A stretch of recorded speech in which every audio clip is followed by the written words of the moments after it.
performance ni Champ Casimero kay Coach Jason, well, mag-hire sila ng additional. Nakatulong kay Jason Casimero. Strength conditioning coach. Di ba? Tulungan yan eh. One round pa lang hinihingal, 2 rounds pa lang hinihingal.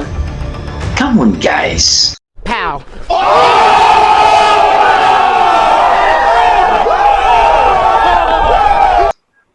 Okay, formal na po tayong good morning po sa ating mga noti dito. Luzon, Visayas at Mindanao, ito po si DJL Sports TV at ito po nagbabalik po na pag-usapan po natin ang laban ni Cuadro Las Casimero Tapales at dito kay Duhini na na-cancel daw kuno, no? Pero sa mga bago natin dyan mga idol, huwag niyo kalimutan mag-like and subscribe po sa ating YouTube channel at pakishare na rin mga idol. At huwag niyo kalimutan, pindutin nyo na ang like mga idol para po maganahan naman tayo sa ating pagyaw-yaw. So, ito po mga idol, no? Breaking news po ito. Doon po sa live ni Pau Salud kahapon nakita ko. Well, may punto naman, no? Na sana din, mag-iingat din ang itong kampo ni Cuadro Las Casimero. Alam mo naman, marami pong mga sip-sip dyan. No? Kuno.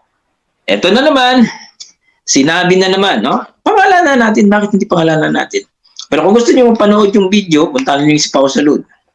Negotiation na pornada. Laban ni Casimero na pornada. Yun ang sabi ni Silver Boys. Marcelo Miranda Miguel, shoutout, Tanawan Lady. No? Negotiation na pornada. Laban ni Casimero at Duhini na-cancel daw, hindi na daw pinayagan ni Sean Gibbons. Ayon po yun, ha? Ayon po yan kay Silver Boys. Sino ba si Silver Boys? Kilala nyo na kung sino yan. Isa yan sa mga hitter-beater na. Sino? Si Silver Boys lang naman mga idol, kung balikan natin, siya lang naman ang nakapunta ng US. Kung hindi dahil sa mga Casimero, hindi makapuntang US yan na kasama si Casimero. Naiwan si Coach Jason, yung laban niya kay Rigundox. Di ba? Kilala niya. Si Casimero, napakabait, galante. I think nabigyan pa ata ng iPhone 12 yan 11 ba yun? So, di ba? Napakagalante, mabait. Team Manila Ngayon, wala na si Casimero sa kanila. Ayun. Tudo paninira na ang ginagawa nila kay Cuadro Alas. Alam niyo yan. Halos lahat dito alam nila. Ngayon, sinasabi nila, hindi matuloy yung laban niya kay Duhine, hindi matuloy yung laban niya kay kung sino-sino pang Ponce Pilatong walang laban. Come on.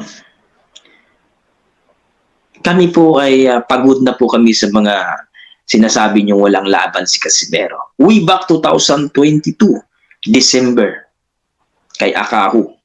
Di ba sinabi niyo na walang laban si Casimero? Wala sa box rate. Wala lahat.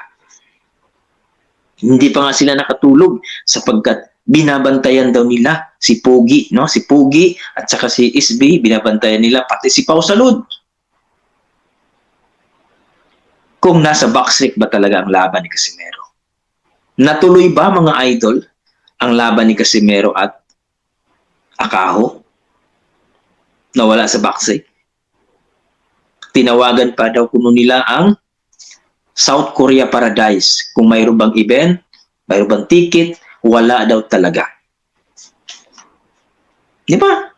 Hindi naman tayo bulag mga idol. Bakit ang daming naniniwala sa taong yan? Siya bang promoter? Tanda natin mga idol, sabi nga niya, sa MP daw siya nagtatrabaho. Di ba? Kung sa MP siya nagtatrabaho, bakit hindi wala siya doon kaya para asikasuhin yung mga laban ni Tapales, laban ni Magsayo, laban ni Angkahas, bakit wala siya? Di ba? Kung hindi nga yan na napasama sa kay Champ Casimero dati, tinatawag lang Team Manila Hindi nga natin kilala yun Di ba? Of course, hindi ako kilala din. Pero wala Ang sa atin po mga idol, Klaro-klaro. Wala pa nga pong negotiation nga eh. Dati, noong nakarang araw, siguro mayroon ng negotiation ngayon. Wala pa nga. Sabihin mo ng cancel. May naniwala ako kung si Sean Gibbons ay nagsalita. Pero kung si SB lang, I don't know. Kayo, well, iba-iba po ang ating pananaw. Tested na po tayo. Proven and tested na po tayo. Di ba? Tested, proven and tested na po tayo. Ang sinabi nilang walang laban si Casimero, may laban si Casimero. Nakatatlong laban na po siya dito sa Super Bantamweight. Sabi nila, bakit hindi daw maikasa ang laban ni Casimero at Inoue? Gamitin natin ang utak natin. Paano mo ikakasa yung laban ni Casimero without belt si Casimero? Mahina daw ang promoter. Come on, guys. Diba? Si Tapalis daw, nabigyan daw. Come on, mga idol. Nabigyan po ng laban si Tapalis dito kay Naoya Inoue. Siya po yung champion ng WB at IBF sa Super Bantamweight. Alam nga naman ilaban mo kay ano. Pareho silang may karapatan maglaban. Okay? May process po yun. Hindi po ibig sabihin nyo na gusto ko lang makalaban si Casimero dahil hindi po. May promoter po yan, may manager. At siyempre kahit ako naman, kailangan ko may belt. Ito nga yung win-workout ngayon na once nga magiging number 1 si Champ Casimero, posible kapag manalo siya dito sa eliminator bout, no? Dahil napag-utusan na nga ngayon, dito po na si Casimero mapalaban for eliminator bout. Sino makakalaban? Maaring si Duhini, maaring si Raiz Alim. Di ba? Ngayon, ayaw nila. Di ba? Gerardo Halalo. Hindi ba kayo? Ang dami pong naniwala eh. Ang lupit. Imagine mo, way back 2022, 2023, nakatatlong laban na si Casimero, mga Lodi. Anong sinabi nila? Walang laban si Casimero. Wala sa backstreak, wala lahat. Tingnan mo si Pogi sa Silver Boys. Inakyat ko pa yan kay Pau Salud. Ngayon na naman, performance na ni Casimero. Ilang beses ko bang sasabihin sa inyo? Hindi nyo kilala si Casimero pag lumaban sa Lona. Panoorin nyo kasi yung mga laban ni Casimero. Nag-e-expect kasi kayo ng 3 rounds, tapos na yung kalaban niya. Kayo naman, mga idol. Tagal-tagal nyo na manood ng boxing pero hindi nyo pa alam kung ano ang galawan ng isang boksingero.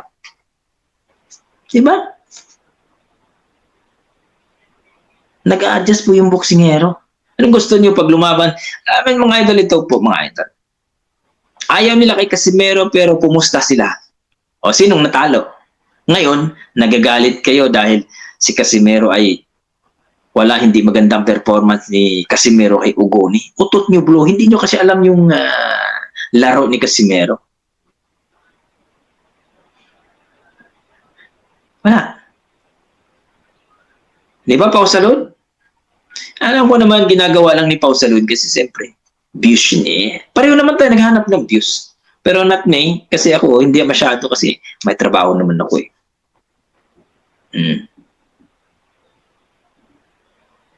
Sinasabi ko dito mga idol, lahat po ng nagko-content, lahat po ng mga views po ang kailangan. Pero nandito tayo sa tinatawag natin na totoo.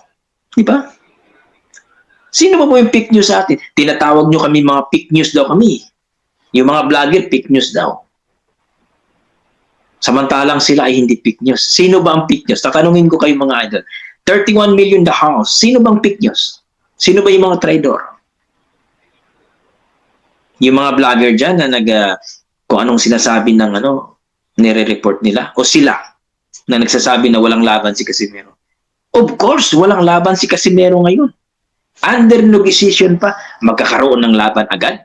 Sinabi pa lang ng WBO na Casimero, magkaroon ka na ng eliminator bout. Laban ba agad?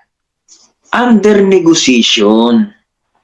Sabi nga ng manager ni Duhini ay wala pa man naman daw formal o pag-uusap o mayroon silang invitation letter na maaari maglaban kanilang alaga. So wala pa. Way back 3 days ago, 4 days ago. So ngayon, hindi natin alam. O gaya ng sinabi natin mga boxing fans dito na wala kong magawa ang isang kung uutusan. O kung hindi ka lalaban, di wala. Sino mawawalan? Di ikaw lang din. Ika-cancel ni Sean Gibbons yung laban ni Casimero at Duhini sapagkat sinabihan lang na siya ng puting itlog. Come on. Di ba? Dahil sinabi ni SB, naniniwala naman kayo. Ang tatanungin ko kayo, nakalaban si Casimero? Nakalaban o wala? Hindi kasi. Si Casimero kasi, hindi kasi elite fighter yung nakalaban. Come on guys. Si Casimero nagparangking pa yan. Of course, hindi talaga ilalaban yan sa mga rank na mga elite. Utak gamitin. Di ba? Si Sino ba nakalaban ni Sam Goodman? Kilala ba? Hindi. Kilala ba yung nakalaban ni Luis Pantera Neri? Hindi. Of course, hindi. Di ba? Hindi nyo alam kasi. Yung mga buwok na yan, yung mga sa kabilang Ryu Kane, shout out sa dyan. Di ba? Bakit daw nakalaban si Tapalis dito kay Inoue, si Casimero hindi? Mahina daw talagang promoter. Anak ng tinolang manok kayo. Of course, si Tapalis talaga makalaban ni Inoue kasi pareho silang may dalang belt. Tagdalawa sila. So, disputin nila yon. Kayo naman mga Lodi. Diba? Gamitin mo natin ang utak. Hindi po yung dahil lang sinabi ni SB, sinabi ni Salver Boys na cancel na. Alam niyo ba pinapayagan doon ni Sean Gibbons na magkaroon ng negotiation? Pero dahil binastos siya, sinabihan siya ng hindi maganda ni Jason, kinancel na daw niya. Imagine mo yan. Anong sinabi nila dati? Walang laban si Casimero. Maniwala kayo sa akin. Di ba yung sabi nila? Anong nangyari kay Casimero? Nakatatlong laban na lang. Kinantsawan pa nila yung laban ni Casimero kasi daw ay tune-up fight. Dito na naman tayo sa tune-up fight. Anong nangyari sa tune-up fight? Nakabili lang naman 2 Raptor si Casimero, nakabili ng nakapatayo ng gym, nakabili ng backhoe, nakabili ng mga lupain, milyones ang pera. Samantalang doon siya sa MP, ewan kayo nakakaalam. Di ba alam niyo? Wala man tayo nakita ayaw din nilang ilaban si Casimero dito kay Duhini. Gusto nila ni Tapalis daw talaga. Sa Mayo daw kuno ha. Sa Mayo daw ilaban ni Casimero at saka si Tapalis. Ayaw niya Sean Gibbons siya.